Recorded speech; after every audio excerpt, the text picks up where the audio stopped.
ನಮಸ್ಕಾರ ಪ್ರೀತಿಯ ವೀಕ್ಷಕರೇ, ಎಲ್ಲರಿಗೂ ಆರ್ಬಿಟ್ ಸಂಸ್ಥೆ ಮತ್ತು ಸೇವಾ ಸಂಗಮ ಸಂಸ್ಥೆಯ ವಾರದ ಸುದ್ದಿಗಳಿಗೆ ಸ್ವಾಗತ. ಈ ವಾರ ನಮ್ಮ ತಂಡಗಳು ನೂರಾರು ಹೃದಯಗಳಿಗೆ ಸ್ಪರ್ಶಿಸಿದವು. ಸೇವಾ ಕಾರ್ಯಗಳು, ಗ್ರಾಮೀಣ ಬದುಕಿನಲ್ಲಿ ತಂದ ಬದಲಾವಣೆಗಳು ಮತ್ತು ಜನತೆಯೊಂದಿಗೆ ಕಳೆದ ಅಮೂಲ್ಯ ಕ್ಷಣಗಳನ್ನು ನಾವು ನಿಮಗಾಗಿ ಇಲ್ಲಿ ಹಂಚಿಕೊಳ್ಳುತ್ತಿದ್ದೇವೆ. ಜೂನ್ 9 ಬೀದರ್ ತಾಲೂಕಾ ಯದ್ಲಾಪುರ ಗ್ರಾಮದಲ್ಲಿ ಆರ್ಬಿಟ್ ಸಂಸ್ಥೆ ಹಾಗೂ ನವಜೀವನ ಲಿವ್ ಲವ್ ಲಾ ಫೌಂಡೇಶನ್ ಸಂಯುಕ್ತಾಶ್ರಯದಲ್ಲಿ ಮಾನಸಿಕ ಆರೋಗ್ಯ ಜಾಗೃತಿ ಕಾರ್ಯಕ್ರಮವನ್ನು ಆಯೋಜಿಸಲಾಯಿತು. ಆರ್ಬಿಟ್ ಸಂಸ್ಥೆಯ ಕಾರ್ಯಕರ್ತರಾದ ಶ್ರೀ ಆನಂದ್ರವರು ಭಯ, ಆತಂಕ, ಖಿನ್ನತೆ, ನಿದ್ರಾಹೀನತೆ ಹಾಗೂ ಆತ್ಮಹತ್ಯೆ ಗೂಢಾದ ಆಲೋಚನೆಗಳು ಇವು ಮಾನಸಿಕ ಅಸ್ವಸ್ಥತೆಯ ಮುಖ್ಯ ಲಕ್ಷಣಗಳಾಗಿವೆ ಎಂದು ಮಾಹಿತಿ ನೀಡಿದರು.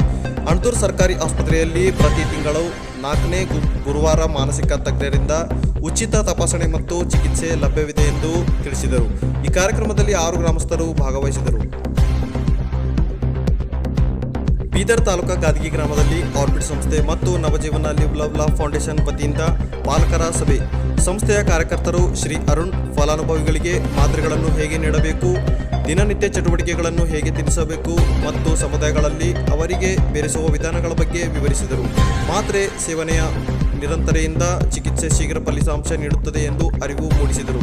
ಕಾರ್ಯಕ್ರಮದ ಸಂಪನ್ಮೂಲ ವ್ಯಕ್ತಿಯಾಗಿ ಆಪ್ತ ಸಮಾಲೋಚಕರು ಶ್ರೀಮತಿ ರೂಪಾಲಿ ಇವರು ಉಪಸ್ಥಿತರಿದ್ದರು. ಸಭೆಯಲ್ಲಿ 6 ಜನ ಪಾಲ್ಗೊಂಡು ಪ್ರಯೋಜನ ಪಡೆದುಕೊಂಡರು.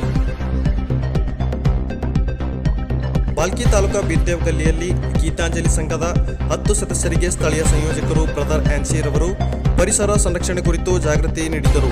ಪರಿಸರವನ್ನು ಸ್ವಚ್ಛವಾಗಿ ಇಟ್ಟುಕೊಂಡರೆ ಅನೇಕ ರೋಗಗಳು ದೂರವಿರುತ್ತದೆ ಎಂಬುದರ ಜೊತೆಗೆ ಪ್ರತಿಯೊಬ್ಬರೂ ಒಂದೊಂದು ಗಿಡ ನೆಡುವ ಮೂಲಕ ಮುಂದಿನ ಪೀಳಿಗೆಗೆ ಶುದ್ಧವಾದ ಗಾಳಿಯನ್ನು ಒದಗಿಸಬಹುದು ಎಂದು ತಿಳಿಸಿದರು.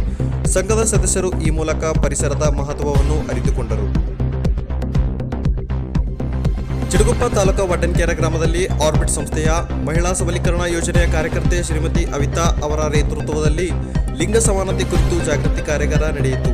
ಸಂಪನ್ಮೂಲ ವ್ಯಕ್ತಿಯಾಗಿ ಆಗಮಿಸಿದ ಶ್ರೀಮತಿ ಭಾಗ್ಯಶ್ರೀ ಲಿಂಗ ಮತ್ತು ಲಿಂಗತ್ವ ನಡುವಿನ ವ್ಯತ್ಯಾಸವನ್ನು ವಿವರಿಸಿದರು. ಲಿಂಗ ಎಂದರೆ ನೈಸರ್ಗಿಕವಾಗಿ ಪಡೆದಿದ್ದು, ಆದರೆ ಲಿಂಗತ್ವ ಎಂದರೆ ಸಮಾಜದ ವಿಧಿಸಿದ ಪಾತ್ರಗಳು. ಲಿಂಗ ಸಮಾನತೆ ಮೊದಲು ನಮ್ಮ ಮನೆಯಿಂದಲೇ ಆರಂಭವಾಗಬೇಕು. ಮಹಿಳೆಯರು ತಮ್ಮ ಆರೋಗ್ಯದತ್ತ ಗಮನ ಹರಿಸಬೇಕು ಮತ್ತು ಗಂಡು ಹೆಣ್ಣು ಮಕ್ಕಳಿಗೆ ಸಮಾನ ಶಿಕ್ಷಣ ನೀಡಬೇಕು ಎಂಬ ಮಾತುಗಳ ಮೂಲಕ ತಮ್ಮ ಅನುಭವವನ್ನು ಹಂಚಿಕೊಂಡರು. ಜೂನ್ 10ರಂದು ಹುಮ್ನಾಬಾದ್ ತಾಲೂಕಾ ನಿಂಬೂರ್ ಗ್ರಾಮದಲ್ಲಿ ಆರ್ಬಿಟ್ ಸಂಸ್ಥೆಯ ಶೀಘ್ರ ಪತ್ತೆ ಹಚ್ಚುವಿಕೆ ಮತ್ತು ಆರಂಭಿಕ ಶಿಕ್ಷಣ ಕಾರ್ಯಕ್ರಮದ ಕಾರ್ಯಕರ್ತೆ ಶ್ರೀಮತಿ ಮಮತಾರವರು ಬೆಳವಣಿಗೆ ಕುಂಠಿತ ಮಕ್ಕಳಿಗೆ ಮನೆಯಲ್ಲೇ ಸಿಗುವ ಸಾಮಗ್ರಿಗಳ ಬಳಕೆಯಿಂದ ಪೋಷಕರಿಂದಲೇ ವಿವಿಧ ಚಟುವಟಿಕೆಗಳನ್ನು ಮಾಡಿಸಿದರು. ಓರೋಮೋಟಾರ್ ಚಟುವಟಿಕೆಗಳು, 2 ಶಬ್ದಗಳ ಉಚ್ಚಾರಣೆ, ಸಂಖ್ಯೆಗಳ ಪರಿಚಯ ಹಾಗೂ ಸಿಳ್ಳೆ ಹೊಡಿಸುವ ಚಟುವಟಿಕೆಗಳ ಮೂಲಕ ಮಕ್ಕಳ ಬುದ್ಧಿಮತ್ತೆ ಮತ್ತು ಶಾರೀರಿಕ ಚೇತನವನ್ನು ಬೆಳೆಸುವಲ್ಲಿ ಸಲಹೆ ನೀಡಿದರು. ಆರ್ಬಿಟ್ ಸಂಸ್ಥೆಯ ಮಹಿಳಾ ಸಬಲೀಕರಣ ಯೋಜನೆಯ ಅಡಿಯಲ್ಲಿ ದುಮ್ಮನ್ಸೂರು ಗ್ರಾಮದ ಸಂಜನಾ ಮಹಾಸಂಘದ ಸದಸ್ಯರಿಗೆ ಪರಿಸರ ಸಂರಕ್ಷಣೆ ಕುರಿತು ಜಾಗೃತಿ ಕಾರ್ಯಕ್ರಮ ಹಮ್ಮಿಕೊಳ್ಳಲಾಯಿತು. ಕಾರ್ಯಕರ್ತೆ ಶ್ರೀಮತಿ ಸವಿತಾ ಪರಿಸರದ ಮಹತ್ವವನ್ನು ಅರಿವಿನ ಹಾಡುಗಳ ಮೂಲಕ ಮನಮಿಡಿದಂತೆ ಸದಸ್ಯರಿಗೆ ವಿವರಿಸಿದರು. ಪರಿಸರ ಸಂರಕ್ಷಣೆ ನಮ್ಮೆಲ್ಲರ ಹೊಣೆಗಾರಿಕೆ. ಆರೋಗ್ಯವಂತರಾಗಿ ಇರಲು ಪರಿಸರವನ್ನು ಕಾಪಾಡುವುದು ಅತಿ ಅವಶ್ಯಕವೆಂದು ಹೇಳಿದರು. 10 ಜನ ಮಹಿಳೆಯರು ಕಾರ್ಯಕ್ರಮದಲ್ಲಿ ಭಾಗವಹಿಸಿ ಪರಿಸರ ಸಂರಕ್ಷಣೆಯ ನಮ್ಮ ಕೈಯಲ್ಲಿದೆ ಎಂಬ ಸಂವೇದನ ವ್ಯಕ್ತಪಡಿಸಿದರು. ಬಾಲ್ಕಿ ತಾಲೂಕಾ ಸರ್ಕಾರಿ ಆಸ್ಪತ್ರೆಯಲ್ಲಿ ನವಜೀವನ ಕಾರ್ಯಕ್ರಮದ ಕಾರ್ಯಕರ್ತರು ಶ್ರೀ ಪ್ರದೀಪ್ ಪಾಲಕರಿಗೆ ಮಾಹಿತಿ ಸಭೆ ನಡೆಸಿದರು. ಈ ಸಭೆಯಲ್ಲಿ ಫಲಾನುಭವಿಗಳಿಗೆ ಮಾತ್ರೆಗಳನ್ನು ನೀಡುವ ವಿಧಾನ, ದಿನನಿತ್ಯದ ಚಟುವಟಿಕೆಗಳನ್ನು ಹೇಗೆ ಮಾಡಿಸಬೇಕು ಮತ್ತು ಸಮುದಾಯದಲ್ಲಿ ಮಕ್ಕಳನ್ನು ಬೆರೆಸುವ ಕುರಿತು ಪ್ರಾಯೋಗಿಕವಾಗಿ ಮಾಹಿತಿಯನ್ನು ನೀಡಲಾಯಿತು. ಸತತವಾಗಿ ಮಾತ್ರೆ ಸೇವಿಸಿದರೆ ಕಾಯಿಲೆ ನಿವಾರಣೆಗೆ ಸಹಕಾರಿಯಾಗುತ್ತದೆ ಎಂಬ ಅರಿವು ಮೂಡಿಸಿದರು. 7 ಜನ ಪಾಲಕರು ಸಭೆಯಲ್ಲಿ ಭಾಗವಹಿಸಿದರು. ಜೂನ್ 11ರಂದು ಹುಮ್ನಾಬಾದ್ ನಗರದ ಜೇರ್ಪೇಟ್ ಕಾಲೋನಿಯಲ್ಲಿ ಭಾಗಮ್ಮ ವಿಶೇಷ ವಿಕಲಚೇತನರ ಸಂಘದ ಸದಸ್ಯರಿಗೆ ಸಭೆ ಹಮ್ಮಿಕೊಳ್ಳಲಾಯಿತು. ಆರ್ಬಿಟ್ ಸಂಸ್ಥೆಯ ಕಾರ್ಯಕರ್ತರು ಶ್ರೀ ನೀಲ್ಕಂಠ್ ಸಂಘದಲ್ಲಿ ಹಣ ಸಂಗ್ರಹದ ಪ್ರಕ್ರಿಯೆ, ಆರ್ಥಿಕ ವ್ಯವಸ್ಥೆ ಮತ್ತು ಸಂಘದ ಸದಸ್ಯರು ಸ್ವಾವಲಂಬಿ ಜೀವನ ಸಾಗಿಸಬಹುದಾದ ಮಾರ್ಗಗಳನ್ನು ವಿವರಿಸಿದರು. ಪ್ರತಿಯೊಬ್ಬ ಸದಸ್ಯರು ಮುಂದೆ ಬಂದು ಸಂಘದ ಶಕ್ತಿಯನ್ನು ಅನುಭವಿಸಬೇಕು ಎಂಬ ಸಂದೇಶವನ್ನು ನೀಡಿದರು. ಹುಮ್ನಾಬಾದ್ ತಾಲೂಕಾ ಹಳ್ಕೆಡ್ಬಿ ಗ್ರಾಮದಲ್ಲಿ ಆರ್ಬಿಟ್ ಸಂಸ್ಥೆಯ ಮಾನಸಿಕ ಅಸ್ವಸ್ಥರನ್ನು ಸಮುದಾಯ ಆಧಾರಿತವಾಗಿ ಪುನರ್ವಸತಿಗೊಳಿಸುವ ಕಾರ್ಯಕ್ರಮದ ಯೋಜನೆಯ ಅಡಿಯಲ್ಲಿ ಕಾರ್ಯಕರ್ತರು ಶ್ರೀ ಡೇವಿಡ್ ಮಾನಸಿಕ ಕಾಯಿಲೆಗಳ ಮತ್ತು ಮಾದಕ ವಸ್ತುಗಳ ದುಷ್ಪರಿಣಾಮಗಳ ಬಗ್ಗೆ ಸಂಕ್ಷಿಪ್ತವಾಗಿ ವಿವರಣೆ ನೀಡಿದರು. ಮದ್ಯಪಾನ ಸೇವನೆಯಿಂದ ಲಿವರ್ ಸಮಸ್ಯೆ, ಕರುಳಿನ ಗಾಯಗಳು, ಖಿನ್ನತೆ ಮತ್ತು ಮಾನಸಿಕ ಅಸ್ವಸ್ಥತೆ ಉಂಟಾಗಬಹುದೆಂದು ಹೇಳಿದರು. ಈ ಚಟಗಳ ವಿರುದ್ಧ ತಡೆಗಟ್ಟಿದಾಗ ಮಾತ್ರ ಕುಟುಂಬದೊಂದಿಗೆ ಆರೋಗ್ಯಕರ ಜೀವನ ಸಾಧಿಸಬಹುದು ಎಂಬುದು ಹೇಳಿದರು. ಸಭೆಯಲ್ಲಿ ಭಾಗವಹಿಸಿದ ಮಹಿಳೆಯರು ಕಾರ್ಯಕ್ರಮದ ಮಾಹಿತಿಯಿಂದ ಪ್ರಭಾವಿತರಾಗಿ ಆರ್ಬಿಟ್ ಸಂಸ್ಥೆಯ ಸಹಕಾರಿಗಳಿಗೆ ಕೃತಜ್ಞತೆ ತಳ್ಳಿದರು. ಜೂನ್ 12ರಂದು ಆರ್ಬಿಟ್ ಸಂಸ್ಥೆ ಹಾಗೂ ಸೇವಾ ಸಂಗಮ ಸಂಸ್ಥೆಯ ಸಿಬ್ಬಂದಿ ವರ್ಗದವರಿಗೆ ಸಾಮರ್ಥ್ಯ ಬಲವರ್ಧನೆ ತರಬೇತಿ ಕಾರ್ಯಕ್ರಮವನ್ನು ಹಮ್ಮಿಕೊಳ್ಳಲಾಯಿತು. ಈ ಕಾರ್ಯಕ್ರಮವನ್ನು ಆರ್ಬಿಟ್ ಸಂಸ್ಥೆಯ ನಿರ್ದೇಶಕರಾದ ಫಾದರ್ ವಿಕ್ಟರ್ ವಾಸ್ ಅವರ ನೇತೃತ್ವದಲ್ಲಿ ಏರ್ಪಡಿಸಲಾಯಿತು. ಮುಖ್ಯ ಅತಿಥಿಯಾಗಿ ಆಗಮಿಸಿದ್ದ ಗುಲ್ಬರ್ಗ ಧರ್ಮಕ್ಷೇತ್ರದ ಧರ್ಮಾಧ್ಯಕ್ಷರಾದ ಡಾಕ್ಟರ್ ರಾಬರ್ಟ್ ಮೈಕಲ್ ಮಿರಾಂದ ಇವರು ಸಿಬ್ಬಂದಿಯವರನ್ನು ಉದ್ದೇಶಿಸಿ ಮಾತನಾಡುತ್ತಾ, ನೀವು ಮಾಡುವ ಕೆಲಸ ಸಮಸ್ಯೆಗಳ ಬೇರುಗಳನ್ನು ಸ್ಪರ್ಶಿಸುವಂತಿರಬೇಕು, ಸೇವೆ ಯಾವತ್ತೂ ನಿಸ್ವಾರ್ಥೆಯಿಂದ ಕೂಡಿರಬೇಕು ಎಂದು ಸಲಹೆ ನೀಡಿದರು.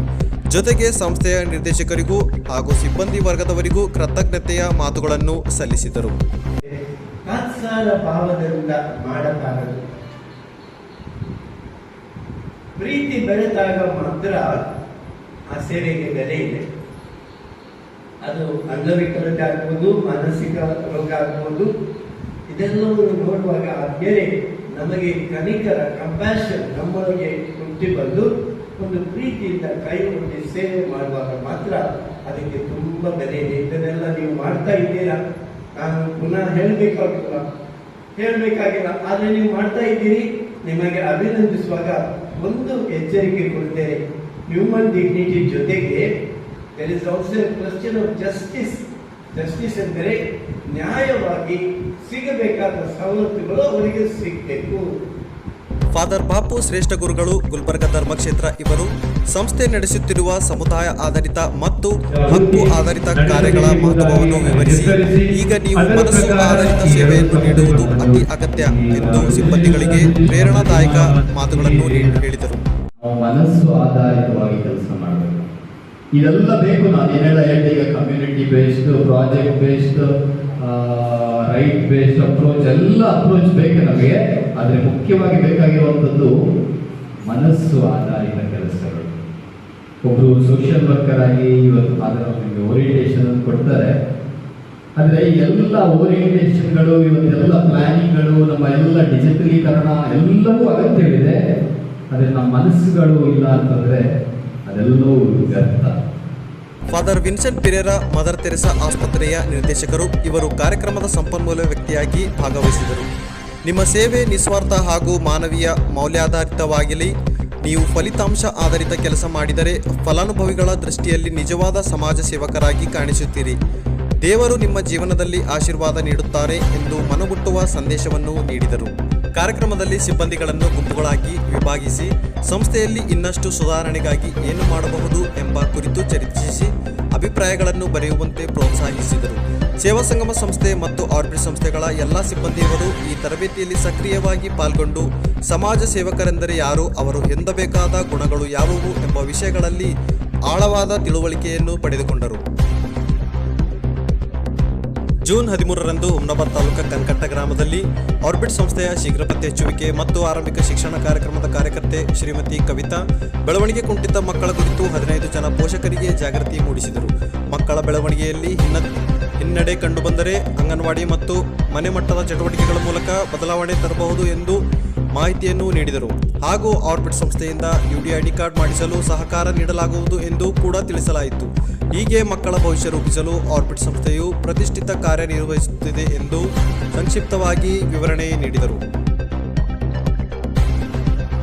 ಹುಮ್ನಾಬಾದ್ ತಾಲೂಕಾ ಮಾಣಿಕನಗರ ಗ್ರಾಮದಲ್ಲಿ ಉದ್ಯೋಗ ಖಾತ್ರಿಯಲ್ಲಿ ಕೆಲಸ ಮಾಡುವವರಿಗಾಗಿ ಆರ್ಬಿಟ್ ಸಂಸ್ಥೆಯ ಸ್ಪರ್ಶ ಕಾರ್ಯಕ್ರಮ ಯೋಜನೆಯ ಅಡಿಯಲ್ಲಿ ಕ್ಯಾನ್ಸರ್ ಜಾಗೃತಿ ಮೂಡಿಸಿದರು. ಆರ್ಬಿಟ್ ಸಂಸ್ಥೆಯ ಮಾನಸಿಕ ಅಸ್ವಸ್ಥರನ್ನು ಸಮುದಾಯ ಆಧಾರಿತವಾಗಿ ಪುನರ್ವಸತಿಗೊಳಿಸುವ ಕಾರ್ಯಕ್ರಮದ ಯೋಜನೆಯ ಆಪ್ತ ಸಮಾಲೋಚಕರು ಶ್ರೀ ರವಿ 43 ಜನರಿಗೆ ಕ್ಯಾನ್ಸರ್ ಕಾಯಿಲೆಯ ಬಗ್ಗೆ ಜಾಗೃತಿ ಮೂಡಿಸಿದರು. ಸಾರಾಯಿ, ತಂಬಾಕು, ಗುಟ್ಕಾ ಸೇವನೆಯಿಂದ ಉಂಟಾಗುವ ಹಾನಿಗಳು, ಸ್ತನ ಕ್ಯಾನ್ಸರ್, ಗರ್ಭಕೋಶ ಕ್ಯಾನ್ಸರ್ ಹಾಗೂ ಇತರ ಕ್ಯಾನ್ಸರ್ಗಳ ಬಗ್ಗೆ ಮಾಹಿತಿ ನೀಡಿ ಮೊದಲ ಹಂತದಲ್ಲೇ ಚಿಕಿತ್ಸೆ ಪಡೆದು ಆರೋಗ್ಯ ಉಳಿಸಿಕೊಳ್ಳಿ ಎಂದು ಮನವಿ ಮಾಡಿದರು.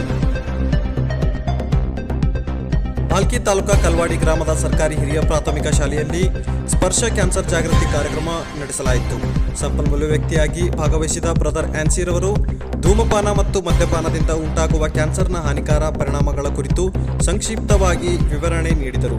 ನಿಮ್ಮ ಪೋಷಕರು ಈ ಸೇವನೆ ಮಾಡುತ್ತಿದ್ದರೆ ಅವರು ಧೂಮಪಾನ ಮತ್ತು ಮದ್ಯಪಾನ ನಿಲ್ಲಿಸಬೇಕೆಂದು ಮನವಿ ಮಾಡಿ ಎಂದು ಮಕ್ಕಳಿಗೆ ತಿಳಿಸಿದರು.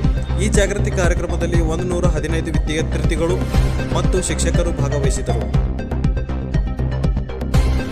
ಬೀದರ್ ತಾಲೂಕಿನಲ್ಲಿ ಆರ್ಬಿಟ್ ಸಂಸ್ಥೆಯ ಮಾನಸಿಕ ಅಸ್ವಸ್ಥರನ್ನು ಸಮುದಾಯ ಆಧಾರಿತವಾಗಿ ಪುನರ್ವಸತಿಗೊಳಿಸುವ ಕಾರ್ಯಕ್ರಮದ ಯೋಜನೆಯ ಅಡಿಯಲ್ಲಿ ಅಂಗನವಾಡಿ ಕಾರ್ಯಕರ್ತೆಯರಿಗೆ ಮಾನಸಿಕ ಆರೋಗ್ಯದ ಕುರಿತು ತರಬೇತಿ ಕಾರ್ಯಕ್ರಮ ನಡೆಸಲಾಯಿತು. ಅತಿಯಾದ ಕೆಲಸದ ಒತ್ತಡದಿಂದ ಖಿನ್ನತೆ, ಭಯ, ಆತಂಕ ಮುಂತಾದ ಲಕ್ಷಣಗಳು ತೋರಿದರೆ ತಕ್ಷಣವೇ ಮನೋವೈದ್ಯರಿಂದ ಚಿಕಿತ್ಸೆ ಪಡೆಯುವುದು ಅಗತ್ಯ ಎಂದು ವಿವರಿಸಲಾಯಿತು. ಶ್ರೀ ಅರುಣ್ ರವರು ಆಯೋಜಿಸಿದ ಈ ತರಬೇತಿಗೆ ಕಾರ್ಯಕ್ರಮದ ಕಾರ್ಯಕರ್ತರು ಶ್ರೀ ಆನಂದ್ ಮತ್ತು ಆಪ್ತ ಸಮಾಲೋಚಕರು ಶ್ರೀಮತಿ ರೂಪಾಲಿ ಸಂಪನ್ಮೂಲ ವ್ಯಕ್ತಿಗಳಾಗಿ ಭಾಗವಹಿಸಿದರು. ಒಟ್ಟು 33 ಜನರು ಈ ಕಾರ್ಯಕ್ರಮದಲ್ಲಿ ಭಾಗವಹಿಸಿ ಮಾನಸಿಕ ಆರೋಗ್ಯದ ಅರಿವನ್ನು ಪಡೆದುಕೊಂಡರು. ಹುಮ್ನಾಬಾದ್ ತಾಲೂಕಾ ಆರ್ಬಿಟ್ ಸಂಸ್ಥೆಯಲ್ಲಿ ಬೆಳವಣಿಗೆ ಕುಂಠಿತ ಹೊಂದಿರುವ 4 ಮಕ್ಕಳಿಗೆ ವಿಶೇಷ ಚಟುವಟಿಕೆ ತರಬೇತಿ ನೀಡಲಾಯಿತು. ಶೀಘ್ರ ಪತ್ತೆ ಹಚ್ಚುವಿಕೆ ಮತ್ತು ಆರಂಭಿಕ ಶಿಕ್ಷಣ ಕಾರ್ಯಕ್ರಮದ ಕಾರ್ಯಕರ್ತೆ ಶ್ರೀಮತಿ ಕವಿತಾ ಮಕ್ಕಳು ಮುಂಚೆ ಹೇಗಿದ್ದರೂ ಈಗ ನಡವಳಿಕೆಯಲ್ಲಿ ಏನು ಬದಲಾವಣೆ ಇದೆ ಎಂಬುದರ ಆಧಾರದಲ್ಲಿ ಪೋಷಕರಿಗೆ ಚಟುವಟಿಕೆ ಪಟ್ಟಿ ರೂಪಿಸಿ ಮಾರ್ಗದರ್ಶನವನ್ನು ನೀಡಿದರು. ಬಣ್ಣ ಬಣ್ಣದ ವಸ್ತುಗಳು ಪರಿಚಯ, 2 ಅಕ್ಷರದ ಶಬ್ದಗಳು ಉಚ್ಚಾರಣೆ, AFO ಉಪಕರಣದ ಬಳಕೆಯಿಂದ ನಿಲ್ಲಿಸುವ ತರಬೇತಿಗಳನ್ನು ನಡೆಸಲಾಯಿತು.